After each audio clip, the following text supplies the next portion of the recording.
All right, as we continue, famed Harvard law professor Alan Dershowitz has long called for Mueller's witch hunt to come to an end, and now he's even comparing the special counsel investigation to the tactics of the former Soviet Union.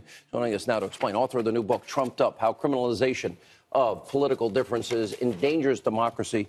You know, I notice you get attacked, but you've been very consistent on the special counsel and the criminalization of political differences. Oh, yeah. Today, we see that Mueller announces that one of the things that he's going to go after Trump for, and Rosenstein says he can do it, is collusion. Now, he's inventing a crime. There's no such crime as collusion in the federal statute. You can't just make up crimes. Nobody likes collusion. If collusion had occurred, and there's no evidence it did, if collusion had occurred, it would be a political sin. But neither Rosenstein nor Mueller can simply magically make up a crime and say, now collusion is a crime. You want to make collusion a crime in the future? Pass a statute. It's not on the books. What about the violation of the special counsel law that Greg Jarrett was talking about? And I think it's interesting. 1 week after Paul Manafort's home is raided and his poor wife is thrown into handcuffs, which wasn't necessary. That's typical Andrew Weissman tactics. But a week after, Rosenstein then authorizes Mueller to do it. No, there's something very wrong with that. Yeah. You know, the special counsel should have very narrow jurisdiction, and it should be set out in advance so everybody can see it and know it. You know, the Constitution talks about ex post facto criminal laws. The policies behind that are fair warning and constraining the government. And the government, when you have a special prosecutor, should know, and everybody should know, what he's entitled to look and what he's not entitled to look at.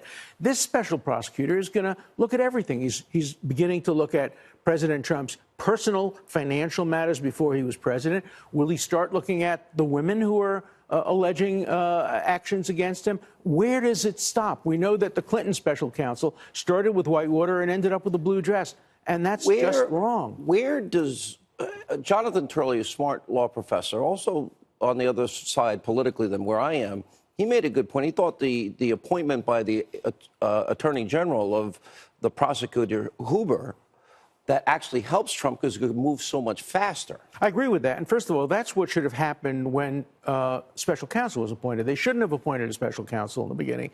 They should have had somebody within the Justice Department look at it initially, look at the whole issue of Russian involvement in the election, and then, if it looked like there was evidence of crimes that couldn't be investigated by the Justice Department, then maybe you move to special counsel. So you think the Attorney General has a right?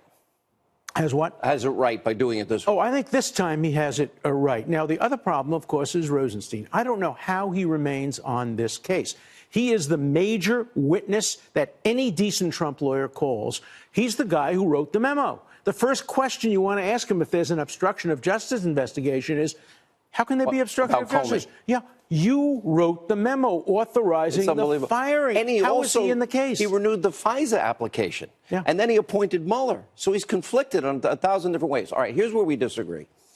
I argue that Hillary Clinton violated 18 U.S.C. 793. She didn't want congressional oversight, mishandling of classified information. Then she subpoenaed emails are deleted, 33,000, then acid washing the hard drive, and then beating up your devices. And as a result of that, she lost the election because Comey investigated it and said there was no crime, but what she did was careless. Don't you think that's the appropriate way to deal with this politically? Listen, if you're my defense attorney, I love you, but is it careless when you acid wash your hard drive, delete subpoenaed emails, and beat the crap out of your BlackBerry? Well, she didn't do that, of course. Other people did it. And the question is that was she appropriately investigated? And was the decision a correct one not to proceed criminally? But then that brings up Lisa Page and Peter Strzok and James Comey and Andrew McCabe and Loretta Lynch meeting Bill on the tarmac. That sounds like a fix. I don't like any of that. I think Bill Clinton made a terrible mistake having that meeting because that's what led to the Attorney General recusing herself, leading to Comey taking over the investigation,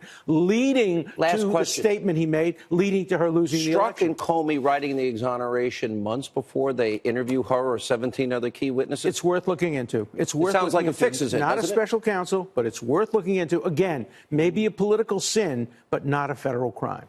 Okay, but if you write an exoneration before an investigation, not a crime. It sounds like the fix is in. That would be obstruction, wouldn't it? No. First of all, I don't think the Attorney General can obstruct justice by... I'm not talking about the Attorney General. I'm talking about the FBI director. It's a stretch, and I don't want to stretch the criminal law. You've exposed it. Let the people judge. Let the public judge. I don't think appointing another special counsel makes up for the mistake of appointing the first special counsel. Thank you, Professor.